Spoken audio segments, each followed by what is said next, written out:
నమస్తే. Health tips తో పాటు ఆరోగ్య సమస్యలు వాటికి పరిష్కారాలను అందించే ఆరోగ్య మంత్రాకి స్వాగతం. పొట్టు తీసిన శనగపప్పును మనం అనేక వంటకాల్లో వాడుతూ ఉంటాం. కానీ పొట్టు తీయకుండానే లభించే శనగలను లేదా లావుగా ఉండే మరో రకమైన కాబూలి శనగలను తింటే మనకు ఎన్నో రకాల ఆరోగ్యకరమైన ప్రయోజనాలు కలుగుతాయి.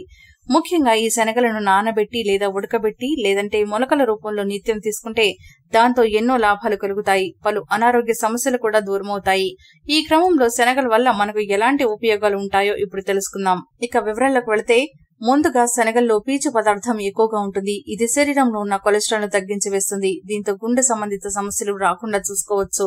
ఇక నాన్ వెజ్ తినలేని వారికి శనగలు ఒక వరమని చెప్పాలి. ఎందుకంటే మాంసంలో ఉండే ప్రోటీన్లన్నీ శనగలలో లభిస్తాయి. ఇక పొటాషియం, మెగ్నీషియం, కాల్షియం వంటి ఎన్నో రకాల మినరల్స్ శనగల్లో ఉంటాయి. ఇవి బీపీని కంట్రోల్ చేస్తాయి. దీంతో బరువు తగ్గాలనుకునే వారికి శనగలు బాగా ఉపయోగపడతాయని చెప్పవచ్చు. ఇక శనగలు తరచూ తింటూ ఉంటే రక్తంలో ఎర్ర రక్త కణాల సంఖ్య పెరుగుతుంది. దీంతో రక్తం బాగా పడుతుంది. ఇది రక్తహీనత ఉన్న వారికి ఎంతగానో మేలు చేస్తుంది. ఇక శనగల్లో అమైనో యాసిడ్స్, ట్రిప్టోఫాన్, సెరోటోనిన్ వంటి ఉపయోగకరమైన పోషకాలు సమృద్ధిగా ఉంటాయి. ఇవి చక్కగా నిద్ర పట్టేలా చేస్తాయి. దీంతో నిద్రలేమీ దూరం అవుతుంది. అంతేకాదు ఒత్తిడి, ఆందోళన వంటివి కూడా తగ్గుతాయి. శనగల్లో alpha linoleic acid, omega 3 fatty acids సమృద్ధిగా ఉంటాయి. ఇవి కొలెస్ట్రాల్ ను తగ్గించడంతో పాటు గుండె ఆరోగ్యాన్ని మెరుగుపరుస్తాయి.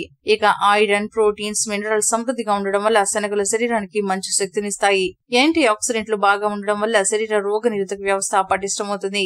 ఇక పాలలో ఉండే కాల్షియం కు దాదాపు సమానమైన కాల్షియం శనగల్లో లభిస్తుంది. దీంతో ఎముకలు దృఢంగా మారుతాయి. ఎముకలకు పుష్టి కలుగుతుంది. ఇక అదే విధంగా ఫాస్ఫరస్ ఎక్కువగా ఉండడం వల్ల శరీరంలో ఎక్కువగా ఉన్న ఉప్పును బయటకు పంపుతుంది. కిడ్నీల పనితనం మెరుగుపడుతుంది. పచ్చకామెలు ఉన్నవారు శనగలను తింటే త్వరగా కోలుకుంటారు. ఇక మాంగనీస్, ఫాస్ఫరస్ సమృద్ధిగా ఉండడం వల్ల చర్మ సంబంధిత సమస్యలు పోతాయి. దురద, గజ్జి వంటి వాటి నుంచి ఉపశమనం లభిస్తుంది. సో చూశారు కదా, శనగలను తీసుకోవడం వల్ల ఎటువంటి ఆరోగ్య లాభాలు కలుగుతాయో. ఇక శనగలను ఏ రూపంలోనైనా తీసుకోవచ్చు. ఇక మొలకెత్తిన శనగలను తీసుకోవడం వల్ల ఎక్కువ ఉపయోగాలైతే ఉంటాయి. ఇక మేము అందించిన ఈ వీడియోపై మీ విలువైన అభిప్రాయాన్ని కామెంట్ బాక్స్ లో రాయండి. అంతేకాకుండా మేము అందించే హెల్త్ టిప్స్ గురించి, మా ఛానల్ గురించి మీ అభిప్రాయం ఏదైనా కూడా కామెంట్ బాక్స్ లో రాయండి. మీకు మా వీడియో నచ్చినట్లయితే లైక్ చేయండి, షేర్ చేయండి, కామెంట్ చేయండి. సబ్స్క్రైబ్ చేసుకోవడం మర్చిపోకండి.